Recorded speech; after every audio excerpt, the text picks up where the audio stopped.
मेरी शादी को अभी 2 दिन ही गुजरे थे। मेरे ससुर ने मुझे आवाज़ देकर पुकारा। मेरे ससुराल में बस मेरे ससुर ही रहते थे और मेरे शौहर ने शादी की रात ही मुझे ख़ास ताकीद की थी कि मेरे वालिद को गुस्सा बहुत आता है, उन्हें कभी भी किसी भी बात से इनकार मत करना वरना वो गुस्से में पागल हो जाते हैं। और उस दिन से मैं भी यही देख रही थी, जब भी वो मेरे शौहर फुरकान को एक आवाज़ देते मेरे शौहर की तो जैसे रंगत ही उड़ जाती, होशो हवास उड़ने लगते, फौरन से कमरे से बाहर निकल जाते। अपने शौहर की बदहवासी सी देखकर मेरे दिल में भी ससुर का बड़ा रोब था। गुस्से में तो वो वाकई रहते थे।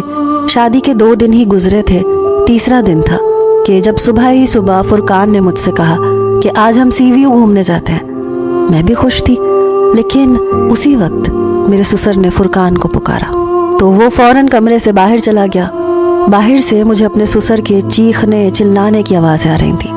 कह रहे थे कि 2 दिन शादी के हंगामे में गुजार कर तुम्हें एहसास भी है कि फैक्ट्री में तुम्हारे ना होने की वजह से कितना नुकसान हो सकता है, और आज फिर तुम छुट्टी करके बैठ गए हो। अभी के अभी फैक्ट्री पहुंचो, तमाम वर्कर्स के सर पर खड़े हो ताकि वो ठीक से काम करें। तुम्हारी शादी मैंने इसलिए नहीं की थी कि तुम कमरे में घुसकर बैठे रहो, और अपनी बीवी से भी कहो किचन की जिम्मेदारी संभाले। यहाँ कोई और औरत तो है नहीं जो उसके नाज नखरे उठाएगी। ये सुनकर मुझे गुस्सा तो बहुत आया था।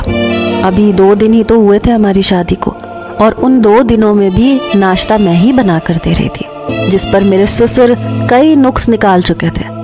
लेकिन फुरकान ने मुझे बड़े प्यार मोहब्बत से समझाया कि अब्बा की बात का बुरा मत मनाना। 2 दिन तो मैं इसी शशोपंज में मुब्तला थी कि ससुर का मिजाज आखिर ऐसा क्यों है। लेकिन आज जो शोर शराबा मेरे ससुर ने मचाया था, मैं तो मजीद घबरा के रह गई थी। फुरकान जब कमरे में दाखिल हुए तो उनका चेहरा बुझा हुआ था। कहने लगे, माजरत चाहता हूँ, मुझे फैक्ट्री जाना पड़ेगा। मैंने कहा कोई बात नहीं, काम पहले है, समंदर हम फिर कभी चले जाएंगे। मैंने भी एतराज़ नहीं किया था। फुरकान तो फौरन फैक्ट्री चला गया।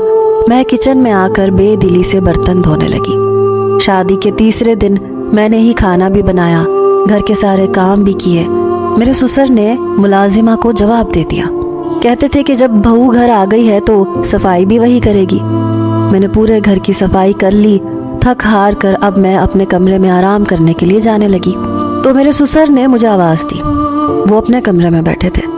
मैंने सर पर अच्छी तरह से दुपट्टा ओढ़ा, लेकिन दुपट्टा रेशमी था, इसलिए जब अपने ससुर के कमरे में गई तो मैंने पूछा, जी अब्बा जी कुछ चाहिए था आपको?